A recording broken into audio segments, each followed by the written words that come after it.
धवल जलक जी का सवाल, 30 साल के उम्र है, नया नया ने शुरू, अभी नए इन्वेस्टर है कि शुरू कर लिया, फाइनलाइज कर लिया है, बेसिकली गोल्स भी क्लियर है। अब इनका सवाल ये है कि अब ये हिचक, ये दो दिमाग चल रहा है इनका, दिमाग नहीं, दिमाग तो एक ही चल रहा है, दिल और दिमाग दोनों काम कर रहे हैं।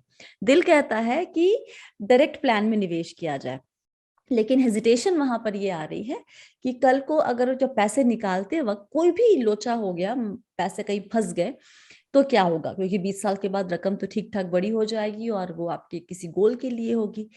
और दूसरी तरफ दिमाग कह रहा है कि भाई अगर आप जाते हैं एडवाइजर के पास तो वहां पर आपको रेगुलर प्लान लेना पड़ेगा, हालांकि इनको एक सपोर्ट सिस्टम रहता है वहां पे, लेकिन एक्सपेंस रेशियो ज्यादा होगा तो उसका इम्पैक्ट आपके रिटर्न पे दिखता है।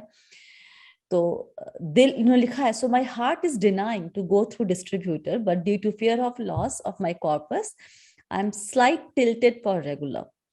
बताइए क्या करना चाहिए। तो धवल जी देखिए, आपकी जो दुविधा है मैं उससे पूरी तरह से रूबरू हूँ।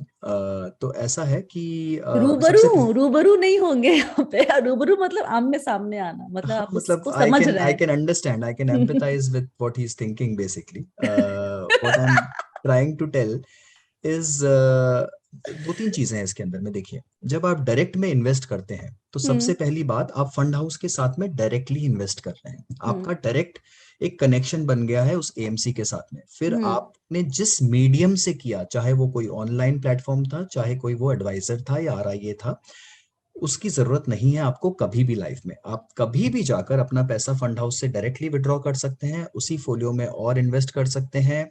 आप कुछ भी कर सकते हो उसके साथ में, you have direct control over that money, right.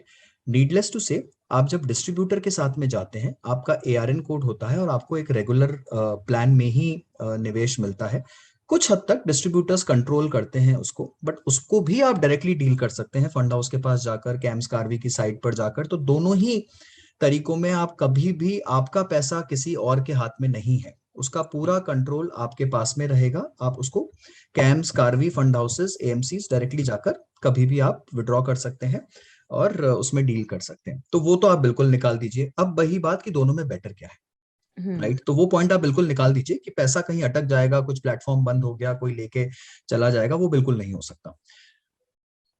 इसमें अगेन कोई दो राह नहीं है। 1% का मिनिमम डिफरेंस आपको इक्विटी में डायरेक्ट वर्सेस रेगुलर के एक्सपेंस रेशियो में दिखेगा। कुछ कुछ स्कीम्स में ज्यादा दिखेगा, कुछ में कम दिखेगा, और औसतन आपको 1% का डिफरेंस दिख जाएगा। अगर मैं समझूं कि आप 25,000 रुपए का एसआईपी 20 साल के लिए करेंगे और आपके जो फंड है वो आपको 12% रिटर्न देंगे, तो 20 साल में आपको करीब 1.25 करोड़ रुपए का डिफरेंस बनेगा डायरेक्ट वर्सेस रेगुलर में, जो एज अ कमीशन आपके डिस्ट्रीब्यूटर या आपकी बैंक को जाएगा रेगुलर प्लान में। तो आप कोई छोटी रकम नहीं बचा रहे हैं, आप एक बहुत ज्यादा बड़ी रकम बचाएंगे डायरेक्ट में जाकर। तो इसलिए अगेन, इसमें कोई सेकंड थॉट नहीं होना चाहिए आपके जहन में कि कौन सा बेटर है। आंख बंद करके रात को 12 बजे अगर आप मुझे उठाकर पूछेंगे कि क्या बेटर है, तो एक ही जवाब होगा, without taking a second breath, कि डायरेक्ट ही बेटर है। अब तीसरी बात, आपको डायरेक्ट में जाने में, अगर तीसरी बात यह है कि लोग बहुत बोलते हैं कि इसमें आपको एडवाइस नहीं मिलता, आपको हेल्प नहीं मिलता, बट रेगुलर में आपको हेल्प मिलता है, ये काउंटर इंट्यूटिव है। इनफैक्ट रेगुलर में सेबी ये बोलता है कि जो डिस्ट्रीब्यूटर होते हैं वो आपको एसेट एलोकेशन रिकमेंड नहीं कर सकते हैं। They are just executioners of your strategy. वो सिर्फ आपको एक लिस्ट दे सकते हैं और आपको उसमें एग्जीक्यूट करना है जाकर। Only the people who give you direct plans by nature have an advisory license with SEBI and they are the ones who can give you advice, right? अब उसके अंदर में आपको ये चूज करना है, ये सेलेक्ट करना है कि जो आपको डायरेक्ट प्लान दे रहा है वो प्लेटफॉर्म या वो आरआईए आपको साथ में एडवाइस भी दे। उसकी कुछ फी होगी, बिकॉज उसको कमीशन नहीं मिलेगा, तो आप वो फी देने के लिए तैयार रहिए। पर वो 1% नहीं हो सकती, वो कम होगी बहुत ज्यादा, और आपको बचत भी बहुत होगी। तो आपको ऐसा प्लेटफॉर्म सेलेक्ट करना है, ऐसा एडवाइजर जो आपको डायरेक्ट दे, उसके साथ में थोड़ा सा हैंड होल्डिंग और थोड़ा सा एडवाइस दे, बट बेझिझक होकर आप डायरेक्ट में जाइए। ओके